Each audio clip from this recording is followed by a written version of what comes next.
मेहनत 5 सालों से देख ली है।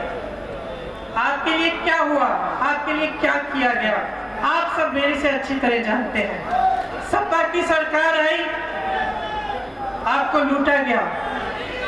बसपा की सरकार आई, कुछ नहीं किया गया आपके लिए। भाजपा की सरकार आई, तमाम झूठे वादे किए, उनको निभाया नहीं। उनकी नीयत साफ नहीं है।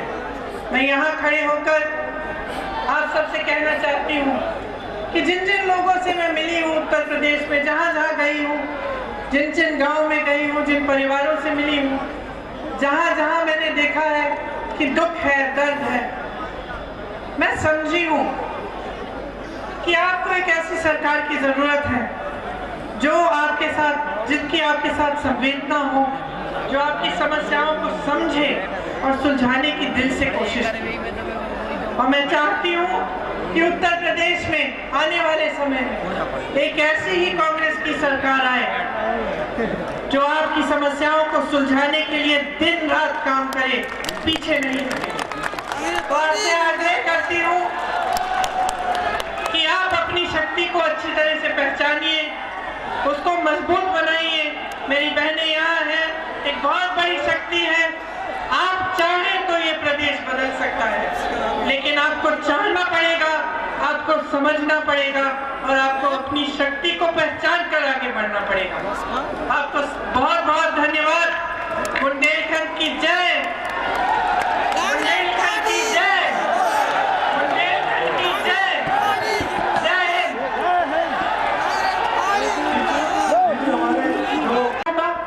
इसमें जो छात्राएं 12वीं कक्षा में हैं, उनको स्मार्टफोन दिया जाएगा।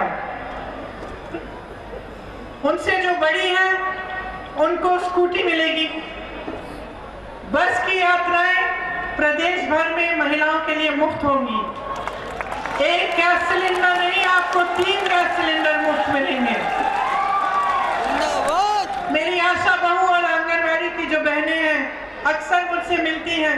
कुछ दिनों पहले लखनऊ में एक बहन आई, उसने अपना हक मांगा तो पुलिस ने उसको पीटा बहुत बुरी तरह।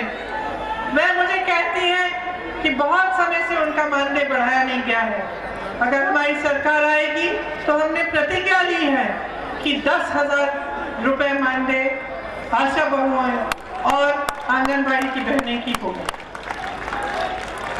जितनी है जो 20 लाख जो नौकरियां हैं, जो रोजगार है, जो हम देना चाहते हैं, इसमें से 40% हम महिलाओं को देंगे। और जो पहले से आरक्षण लागू है उसी के अंदर आएगा, लेकिन 40% महिलाओं को भी मिलेंगी ये रोजगार। विधवा पेंशन 1,000 रुपए का होगा। दलित छात्रावासों के लिए आधुनिक नई हम फैसिलिटीज बनवाएंगे और सुविधा बनवाएंगे। स्वयं सहायता समूहों एवं जहन सहेलियों का सरकारीकरण किया जाएगा। वीरांगना जलकारी भाई जैसी वीरांगनाओं के नाम पर महिलाओं के लिए एक दक्षता विद्यालय हर एक जिले में बनेगा, जिसमें आधुनिक से आधुनिक सुविधाएं होंगी। तो देखते हैं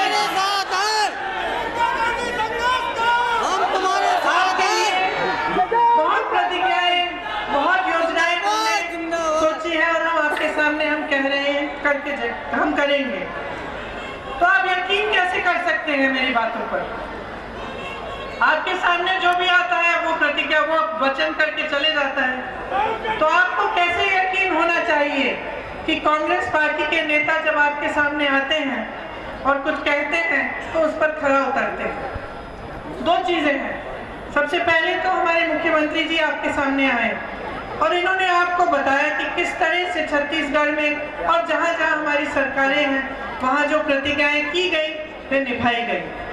और दूसरी बात आप याद करिए कि जब बुंदेलखंड का पैकेज बना था तो यहाँ पर BHEL का प्लांट लगाया गया, परीक्षा थर्मल पावर प्लांट लगा, राजघाट का बांध बनाया गया, बंजर जमीनों को खेती युक्त बनाने के लिए ग्रासलैंड का संस्थान बनाया, रानी लक्ष्मीबाई कृषि विद्यालय विश्वविद्यालय बनाया, झांसी मेडिकल कॉलेज बना, बुंदेलखंड का विश्वविद्यालय बना, बुंदेलखंड में एक नवोदय विद्यालयों की जाल फैलाई गई, 72,000 करोड़ रुपयों की का कर्ज माफ किया गया, उसमें से नहीं अलग से 12,000 करोड़ का बुंदेलखंड का एक पैकेज बना था। ये सब कांग्रेस की सरकार ने किया था। तो जब हम आपके सामने आते हैं तो हमें अच्छी तरह से एहसास है कि हम आपके प्रति जवाबदेह हैं।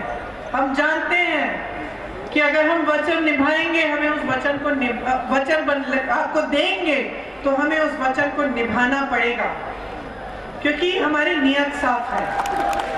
वो कह रही थी कि पुरुष है हमारे परिवार में, ये बाहर काम करते हैं, हम अकेली अपनी सुरक्षा कैसे करेंगे?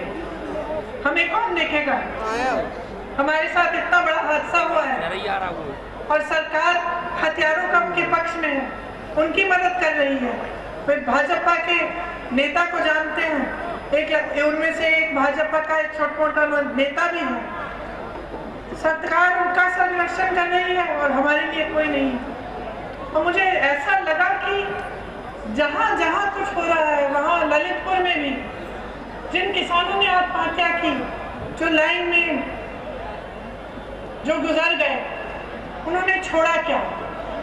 मेरी बहनों को अकेले छोड़ा, और मेरी बहनें ही, महिलाएं ही अब समस्याओं का हल ढूंढने की कोशिश कर रही हैं। तो जिस तरह से महिलाओं के साथ अत्याचार हो रहा है प्रदेश में, जिस तरह से मेरी बहनों के साथ शोषण हो रहा है, उसका एक ही मुकाबला है कि महिलाएं अपनी शक्ति अपने हाथों में लें, अपने पैरों पर खड़े हों, अपनी लड़ाई अपने आप लड़ें। इसीलिए जहां जहां जाती हूं मैं कहती हूं कि हमारा नया नारा ये है, लड़की हूं, लड़ सकती हूँ। इंदिरा गांधी, इंदिरा गांधी, इंदिरा गांधी। इसका मतलब क्या है? इसका मतलब है कि हम इंतजार नहीं करेंगे, हम इंतजार नहीं करेंगे कि कोई और आकर हमारी समस्या को सुलझाए। हम अपनी समस्या को सुलझाने के लिए खुद खड़े होंगे। हम चाहते हैं, कांग्रेस पार्टी ने ये ऐलान किया है कि 40% टिकट इस चुनाव में, आने वाले चुनाव में महिलाओं को देंगे, ताकि महिलाएं पूरी तरह से विधानसभा के चुनाव में भागीदार बने, विधानसभा में बैठे। जब नए नए कानून बने उनके लिए, तब महिलाएं कानून भी बनाएं, उनकी भागीदारी हो, उनकी आवाज हर जगह उठे। इसीलिए महिलाओं के लिए हम कुछ खास प्रतिज्ञाएं करना चाहते हैं।